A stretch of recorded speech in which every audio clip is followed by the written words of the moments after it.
The rain in Seattle was relentless, beating a chaotic rhythm against the reinforced glass of David's 14th floor hotel room. It was 9:45 p.m. on a Tuesday. The conference he was attending for corporate risk management had concluded its second day, leaving him drained, over-caffeinated, and profoundly bored. The sterile environment of the hotel, the beige wallpaper, the perfectly tucked, rigid bed sheets, the faint smell of industrial carpet cleaner made him acutely homesick. He missed his house. More specifically, he missed the warmth that filled it. He missed Elena. David smiled to himself as he loosened his tie and tossed it onto the armchair. Elena. They had been married for 5 years, and she was still the absolute center of his gravity. She was a florist, owning a small, sunlit shop in their quiet suburban town. Everything about her was soft and inviting. She always smelled faintly of eucalyptus, damp earth, and crushed rose petals. She was the kind of woman who rescued stray spiders with a glass and a piece of paper, who cried during laundry detergent commercials, and who possessed an endearing, clumsy habit of knocking over her coffee mug at least twice a month. She was his sanctuary. With a heavy sigh, David walked over to his travel bag to dig out his phone charger. His fingers brushed against his old, battered tablet, a device he rarely used anymore, mostly keeping it packed as a backup for reading on long flights. As he pulled it out, the screen suddenly flared to life, illuminating the dim hotel room. A notification banner sat starkly in the center of the lock screen. System alert, cloud storage limit reached. Nanny Cam Pro requires immediate attention to continue recording. David frowned, the blue light reflecting in his eyes. Nanny Cam Pro. It took him a few seconds to jog his memory.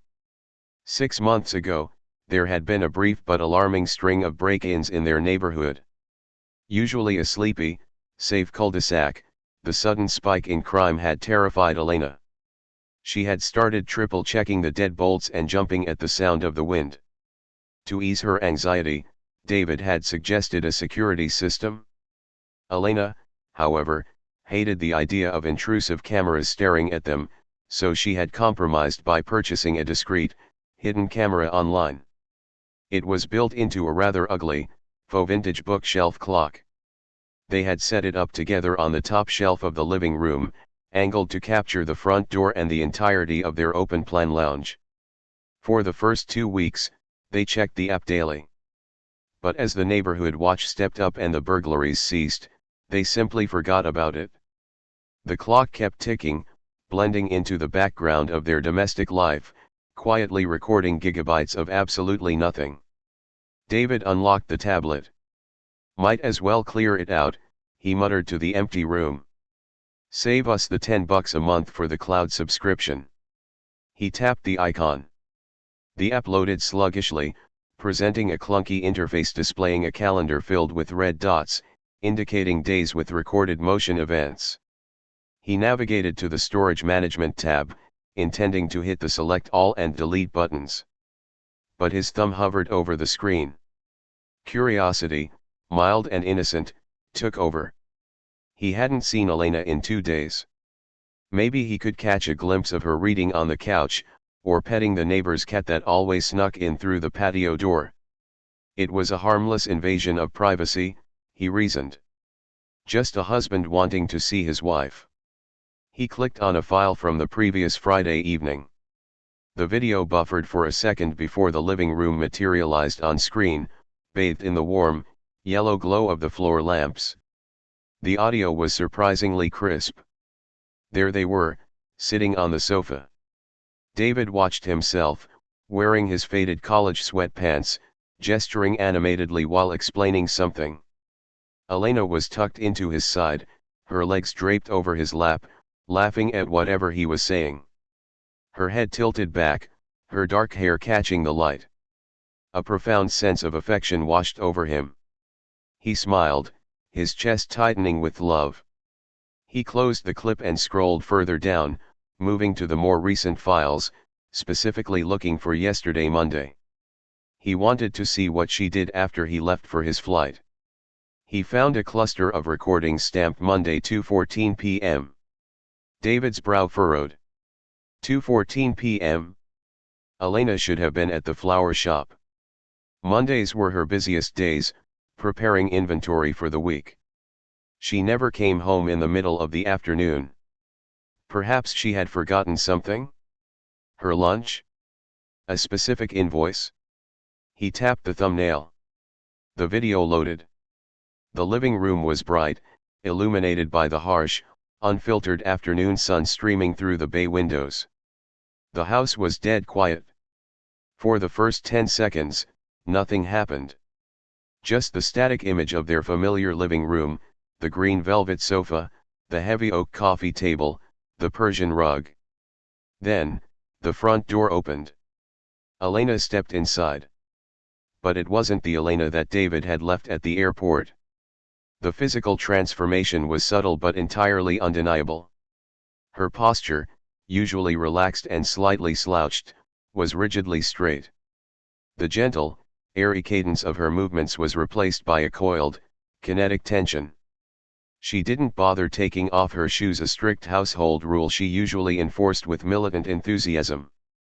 Instead, she locked the deadbolt, engaged the chain, and immediately drew the heavy blackout curtains across the bay windows, plunging the room into shadows. David felt a cold prickle of unease at the base of his neck. He leaned closer to the tablet, the hotel room around him fading away. In the video, Elena walked to the center of the room. She reached into the pocket of her sensible cardigan and pulled out a small, thick, black device. A burner phone. She dialed a number from memory, her thumb moving with blistering speed. She put the phone to her ear and began pacing. She didn't pace like a worried florist. She moved like a caged predator, her steps measured, silent, her eyes constantly sweeping the perimeter of the room, checking the reflections in the TV screen. Then, she spoke. The audio picked up her voice clearly, but the words made no sense to David. The syllables were harsh, guttural, and deeply resonant. Sucka, she spat out, her voice dropping an entire octave, stripped of all its usual warmth. It was Russian. David knew she took 2 years of French in high school. She did not speak Russian. She listened to the voice on the other end, her jaw clenching. She abruptly switched languages. Now it sounded like Spanish, but spoken so rapidly and with such a sharp, commanding dialect that it sounded like a weapon. No me importa lo que dijo. El protocolo está comprometido. David's breath caught in his throat. He felt entirely numb, as if a localized anesthetic had been injected into his spine. He was watching a stranger wearing his wife's face. On the screen, Elena ended the call, snapping the burner phone in half with a sudden, violent crack that made David physically flinch. She tossed the plastic pieces onto the couch. She then turned her attention to the coffee table. It was a massive, hideous piece of reclaimed oak that David had wanted to throw out for years, but Elena had always insisted on keeping, claiming she loved its rustic charm. It was so heavy it took both of them to move it when vacuuming. Elena knelt beside it. She ran her fingers along the underside of the thick wooden slab, pressing precisely against what looked like 3 random knots in the wood. Click. Clack. Hiss. A pneumatic sigh echoed through the quiet living room. The entire top of the coffee table slid backward on hidden steel rails, revealing a hollow, velvet-lined compartment inside. David's heart was hammering against his ribs like a trapped bird. The blood roaring in his ears almost drowned out the sound of the rain outside. No. No, no, no. This is a joke. This is a prank. She found the camera and she's messing with me. But the look on her face wasn't a joke. Her eyes were dead, focused, and terrifyingly cold. From the hidden compartment, she withdrew a thick stack of blue and red passports bound by rubber bands. She tossed them onto the sofa. Then, she reached back in. When her hand emerged, she was holding a handgun. It was matte black, blocky, and undeniably real. It wasn't a sleek, silver revolver you'd see in an old movie, it was a modern, tactical, high-capacity weapon. David stopped breathing. He watched, paralyzed, as his sweet, clumsy wife, the woman who had cried when they accidentally ran over a squirrel last Thanksgiving, handled the firearm with chilling, practiced efficiency. She didn't fumble.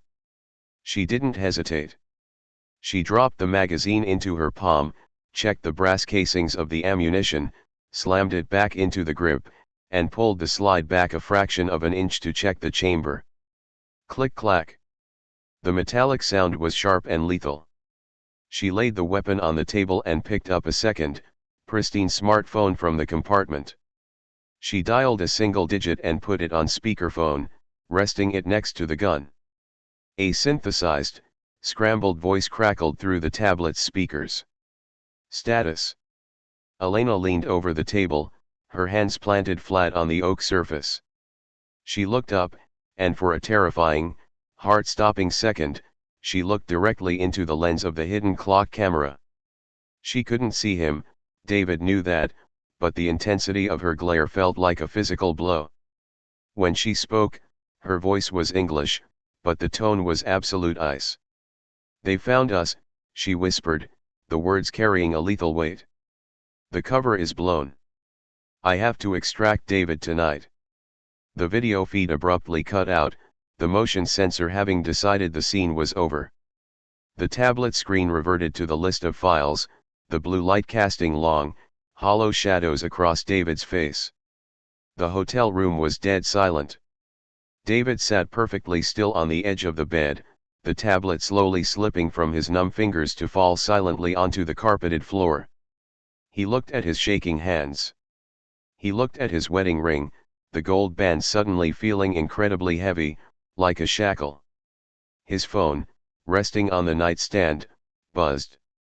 It was a text message from Elena. "Hey honey. Just watered the ferns. Missing you so much it hurts. Can't wait for you to come home tomorrow. Sleep well. Red heart sunflower." David stared at the little red heart emoji until his vision blurred. He was 3,000 miles away, locked in a hotel room, and for the first time in 5 years, he realized he had absolutely no idea who he was married to. But he knew one thing with absolute, terrifying certainty. He wasn't going to wait until tomorrow. He was going home tonight. The red-eye flight from Seattle to their regional airport in upstate New York was a masterclass in psychological torture.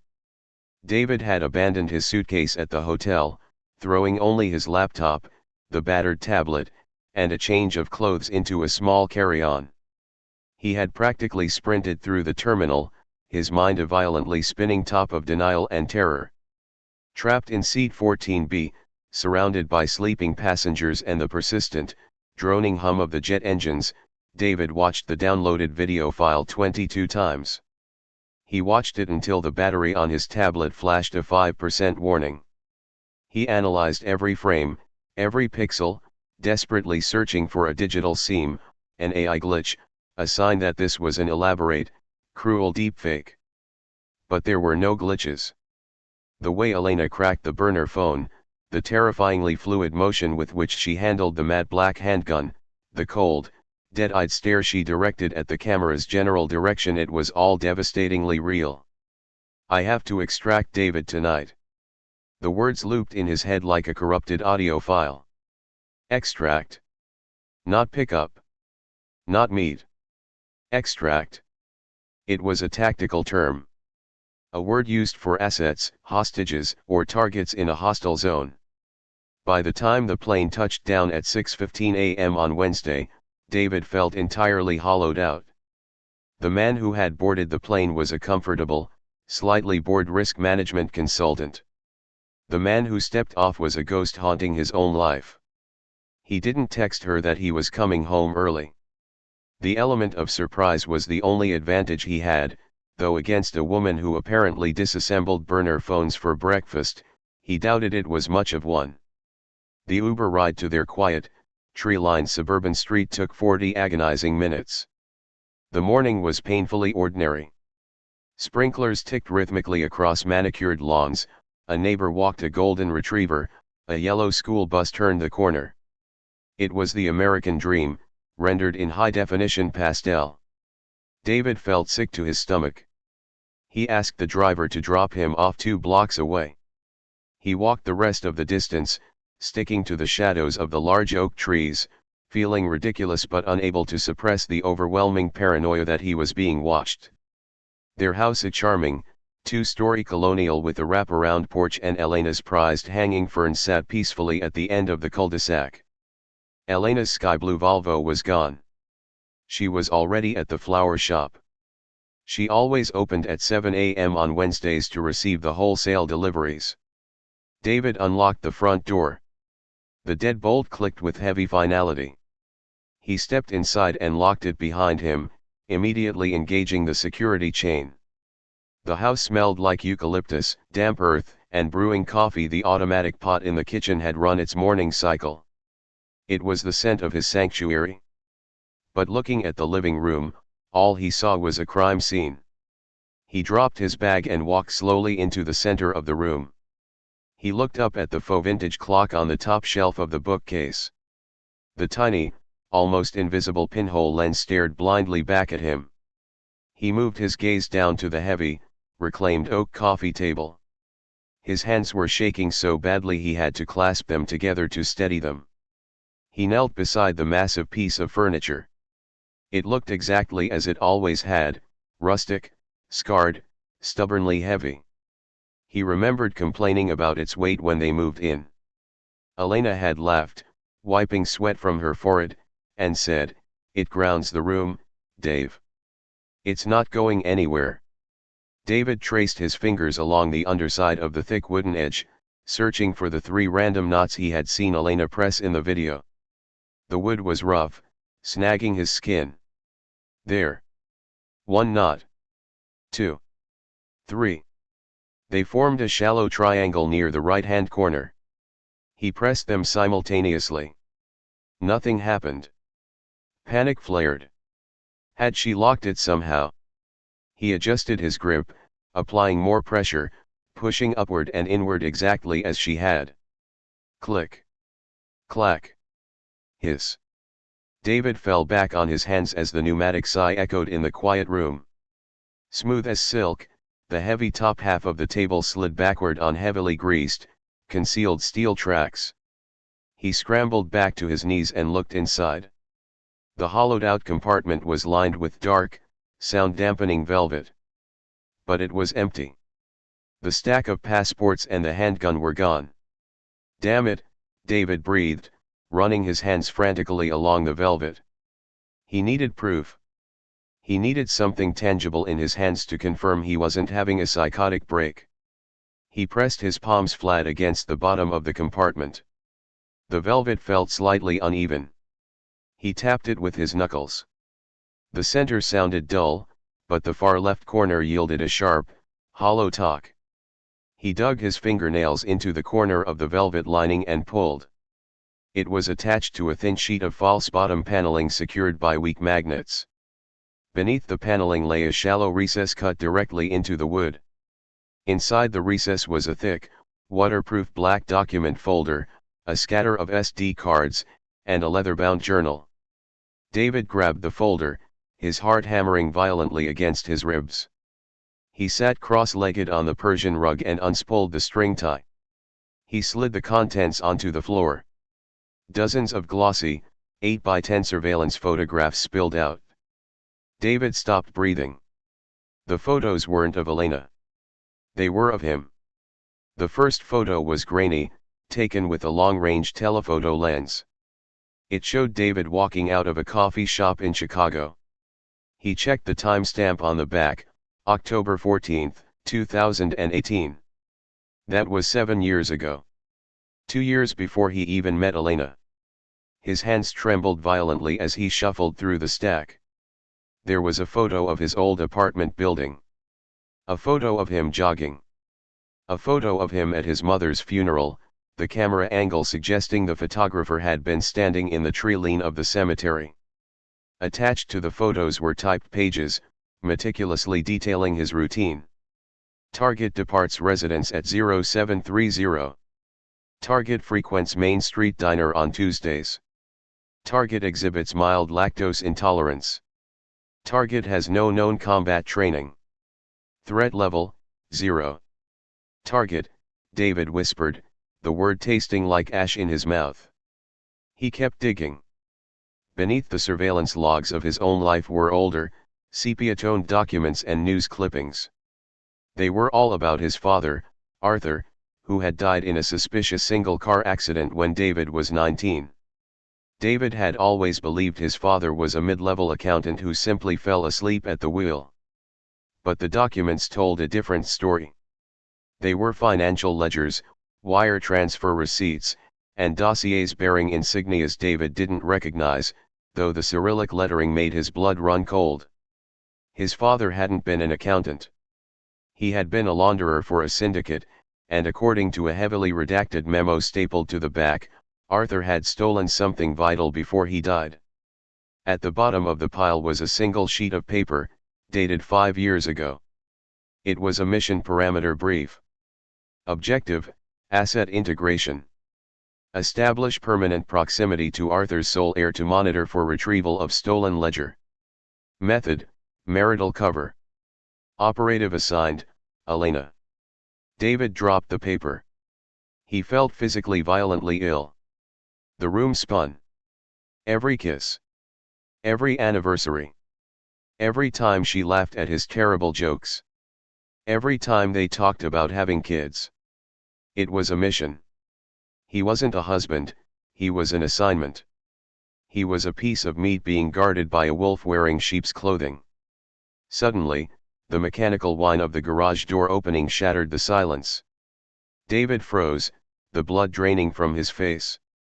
It was 11:30 a.m. Elena never came home this early. Panic, raw and electric, overrode his shock. He had 30 seconds before she walked through the interior kitchen door. He swept the photos, the dossier, and the SD cards frantically back into the black folder.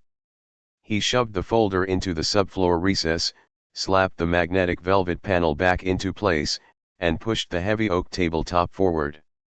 It slid shut with a solid thud, the pneumatic hiss masking the sound of the garage door closing. He scrambled to his feet, grabbed his carry-on bag, and threw himself onto the green velvet sofa, yanking his laptop open and desperately trying to arrange his face into an expression of exhaustion rather than sheer terror. The deadbolt on the kitchen door unlocked. "Hello." Elena's voice called out, light, musical, and perfectly normal. "David? Is that your bag?" David swallowed hard, forcing moisture into his bone-dry throat. Yeah, it's me, El." Footsteps padded across the hardwood floor. Elena rounded the corner into the living room. She was wearing her favorite yellow sundress, a smudged floral apron tied around her waist, and her hair was pulled back into a messy bun held together by a pencil. She looked beautiful. She looked soft. She looked exactly like the woman he loved. "David." Her face lit up with genuine, radiant surprise. She rushed across the room and threw her arms around his neck, burying her face in his shoulder. "What are you doing home? You weren't supposed to be back until tomorrow night." David hugged her back. It took every ounce of his willpower not to flinch. As his arms wrapped around her waist, his mind betrayed him. He wasn't feeling for the familiar curve of her hips, he was subtly feeling for the hard, angular lines of a concealed holster. He smelled the eucalyptus, but beneath it, his paranoid mind swore it could detect the sharp, metallic tang of gun oil. "Conference ended early," David lied, his voice sounding tight, metallic, foreign to his own ears. I missed you." Caught a red eye. Elena pulled back, framing his face in her hands. Her touch was warm. Her brown eyes were full of concern. "You look exhausted, honey. You're pale. Are you feeling okay? I saw you pull a Glock out of our coffee table, you psychopath." "Just tired," David managed a weak smile. Didn't sleep on the plane. Oh, my poor baby, she cooed, kissing his forehead. You go take a hot shower. I came home to grab some extra ribbon for a massive wedding order we just got, but I'll make us some lunch first. Grilled cheese and tomato soup. It was his favorite comfort food. Sounds perfect, he said. As she turned and walked toward the kitchen, humming a cheerful tune, David watched her. The veil had been lifted. He didn't see the clumsy florist anymore. He saw the way she walked, her weight perfectly balanced on the balls of her feet, making no sound on the floorboards. He noticed how she subconsciously kept her back to the wall as she moved through the open plan space. She was a predator perfectly camouflaged in domesticity. The afternoon was an agonizing game of cat and mouse, played entirely in David's head. He took a shower, the scalding water doing nothing to wash away the bone-deep chill. When he came down, lunch was ready. They sat at the small kitchen island. The tension in David's chest was suffocating, a heavy, iron weight pressing against his lungs. He needed to test her. He needed to see the mask slip, just for a second. So, David said, blowing on his soup, keeping his eyes fixed on the bowl. How was your week? Anything exciting happen while I was gone? Elena took a bite of her sandwich, chewing thoughtfully. Not really. It was pretty quiet. Mrs. Higgins came in yesterday complaining about her hydrangeas again. Oh, and the neighbor's cat got stuck in the oak tree out front. The fire department actually had to come get it down. She laughed, a bright, sparkling sound. What about you? Did you learn anything thrilling about corporate liability? She lied flawlessly. Her pulse didn't flutter, her breathing didn't change, her pupils didn't dilate. It was terrifying. Just the usual, David murmured. He took a sip of his water. What did you do on Monday afternoon? Try calling you around 2, but it went straight to voicemail. For a fraction of a millisecond so fast David would have missed it if he hadn't been hyperfixated on her face. Elena's eyes flicked toward the living room. Toward the coffee table. Then, the soft, loving gaze returned. Oh, right. She said smoothly. I got a terrible migraine around lunchtime. I actually came home for a few hours to sleep it off in the dark. My phone was dead, and I forgot to charge it. I'm sorry, honey, I should have called you when I woke up. It was the perfect lie. It explained her presence, the drawn curtains, the dead phone. If he hadn't seen the video, he would have believed it without a second thought. It's fine, David said, feeling his stomach twist into painful knots. He couldn't eat. He pushed his plate away. Just glad you're feeling better. I am, she smiled softly, reaching across the island to squeeze his hand. Her grip was strong. Too strong. I'm just so happy you're home, David. The house feels so empty without you. You were going to extract me tonight, he thought wildly. Where were we going to go, Elena? The rest of the day dragged on in a state of suspended animation. Elena returned to the flower shop for a few hours, leaving David alone in the house again. He didn't dare go near the coffee table. He spent the hours pacing the upstairs bedroom, packing a small go bag and hiding it at the back of his closet, his mind racing through impossible scenarios. Do I call the police? What would I even say? My florist wife is a Russian sleeper agent? They'd lock him in a psych ward. When evening fell, Elena returned, bringing home a bottle of his favorite red wine and a staggering level of domestic normalcy. They cooked dinner together, watched a mindless sitcom on the television, and sat on the green velvet sofa. David sat rigidly, intensely aware of the heavy oak table just inches from his knees. At 10 p.m., Elena yawned, stretching her arms above her head. I'm exhausted. Coming up to bed, Dave. In a minute, David said, staring blindly at the television screen. Just want to finish this glass of wine. Don't stay up too late, she said, leaning down to kiss his cheek. She lingered for a moment, her breath warm against his skin. I love you. Love you too, he choked out. He watched her walk up the stairs. The house settled into a deep, oppressive silence, broken only by the steady drumming of the rain returning against the windows. David sat alone in the dim light of the living room. He pulled his phone from his pocket, intending to blindly scroll through the news just to keep his mind from snapping entirely. As he unlocked the screen, the phone vibrated violently in his hand. A text message had arrived. The sender ID was a string of zeros.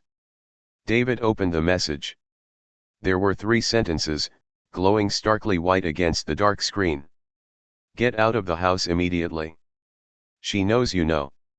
They are 3 minutes away. David's blood turned to ice.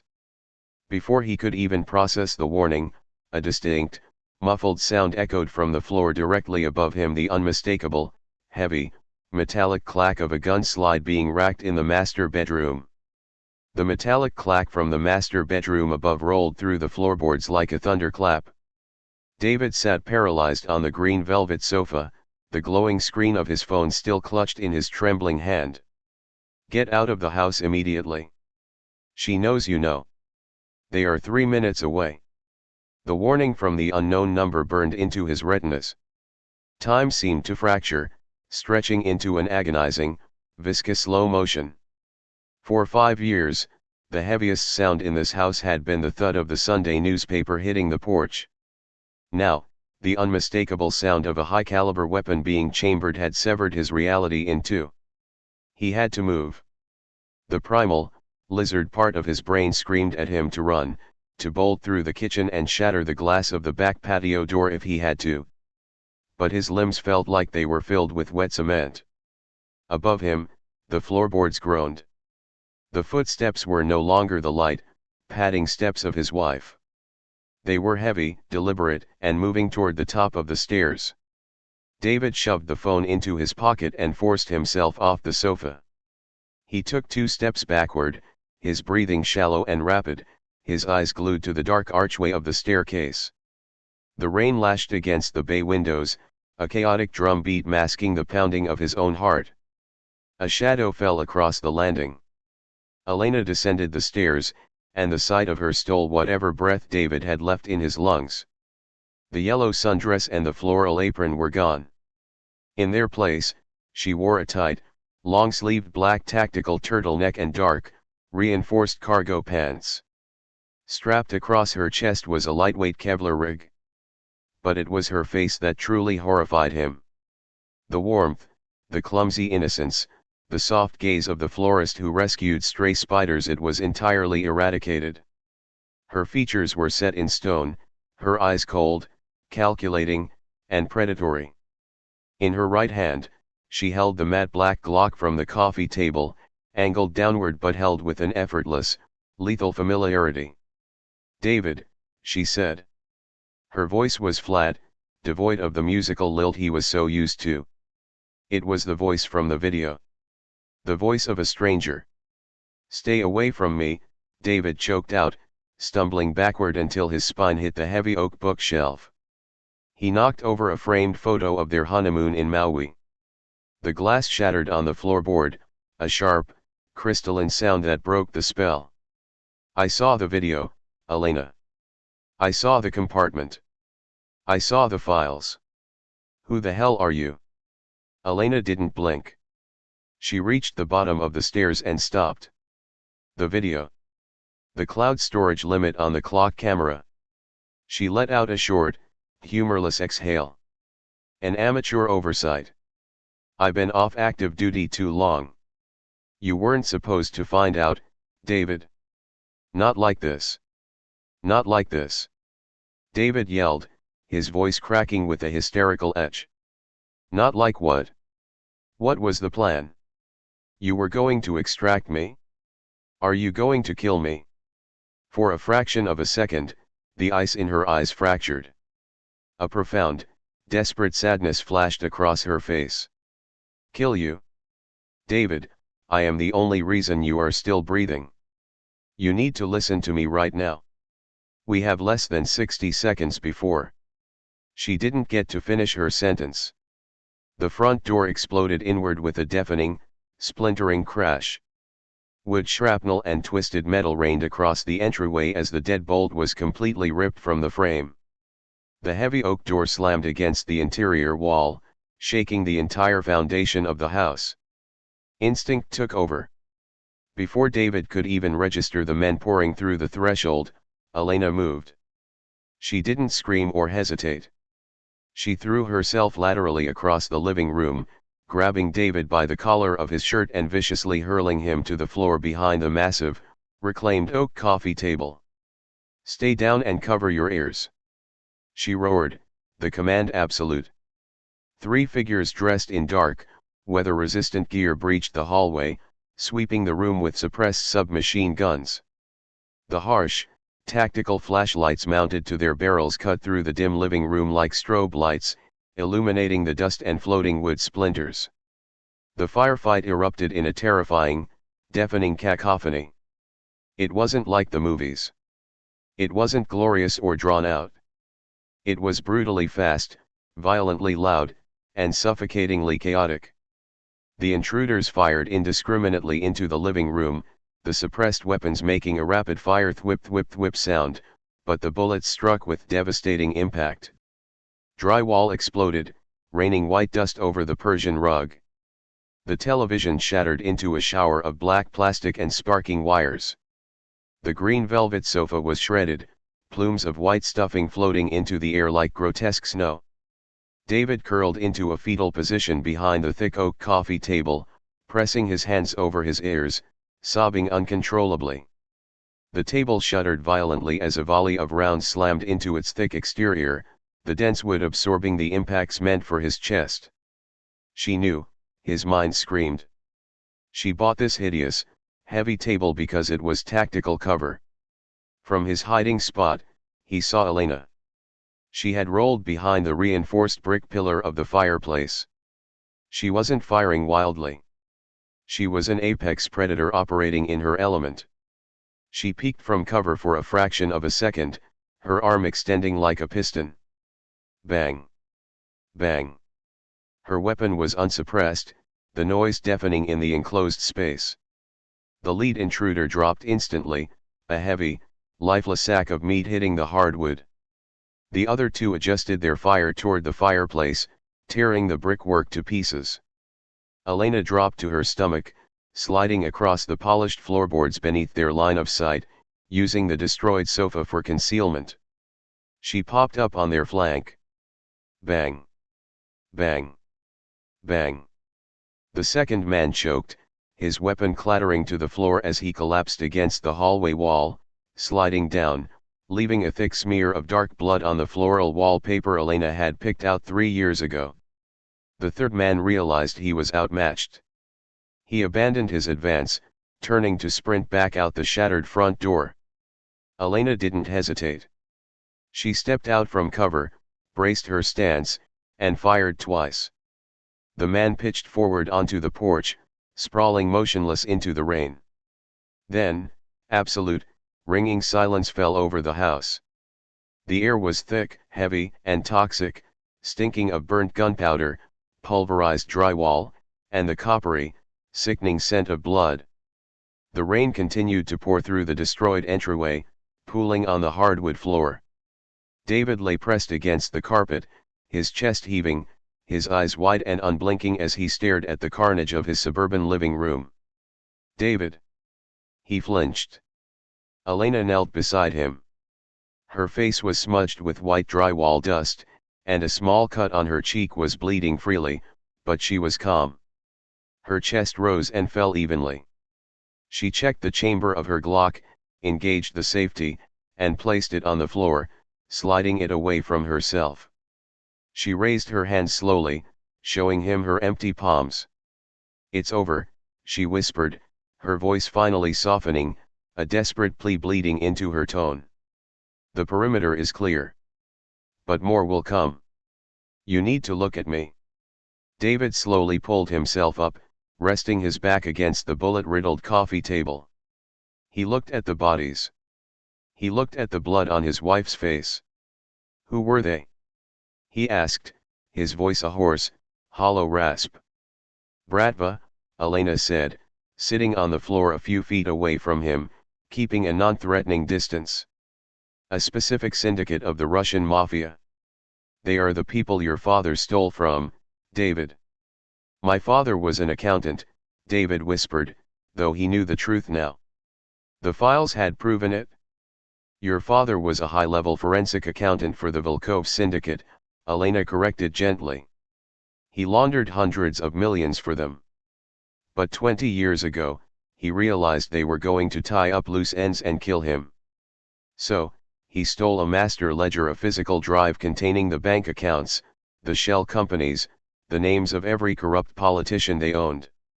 It was his life insurance. But he died in a car crash before he could use it.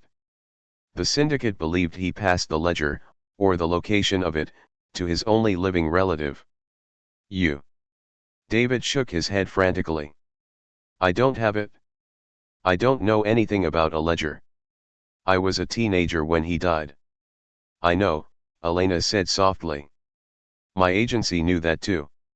I worked for a Black Ops intelligence division within the European Union. We wanted that ledger just as badly as the Bratva did. They assigned me to you. The objective was to embed myself in your life, monitor you, and intercept the ledger if you ever inadvertently uncovered it.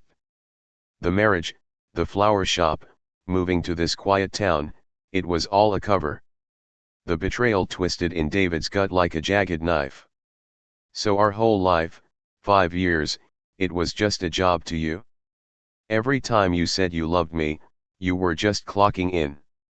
Tears finally welled in Elena's eyes, cutting clean tracks through the dust on her cheeks. Her stoic, operative mask completely shattered, leaving behind a woman who looked profoundly terrified. At first, yes, she admitted, her voice trembling. For the first 6 months, you were an asset. But then I got to know you. I saw how kind you were. I saw how you mourned a father who didn't deserve your tears. I saw how you looked at me when you woke up in the morning. She leaned forward, her hands hovering in the air as if she wanted to touch him but didn't dare. I fell in love with you, David. Completely, utterly, and against every protocol I was sworn to uphold. 2 years ago, my agency decided you were a dead end.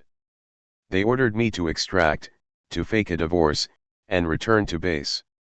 They were going to leave you completely unprotected against the Volkovs. David stared at her, the pieces finally snapping into place. But you didn't leave. I sent a coded transmission stating I was killed in action, Elena said, a fierce, protective fire burning in her tear-filled eyes. I burned my bridges. I went rogue. I bought this house, I bought the heavy furniture, I wired the perimeter, and I stayed. I traded my badge for a floral apron because I would rather spend the rest of my life looking over my shoulder than spend a single day without you. I became your permanent, secret bodyguard. And I would do it all over again. David sat in stunned silence. He looked at the woman sitting across from him. She was a liar, a spy, and a killer. But she had also just thrown herself in front of automatic gunfire to save his life. The love he had felt for her, which he thought had died an hour ago, roared back to life, complicated, messy, and undeniable. Why tonight? David asked. Why did they attack tonight? The cloud server for that stupid camera, Elena cursed softly.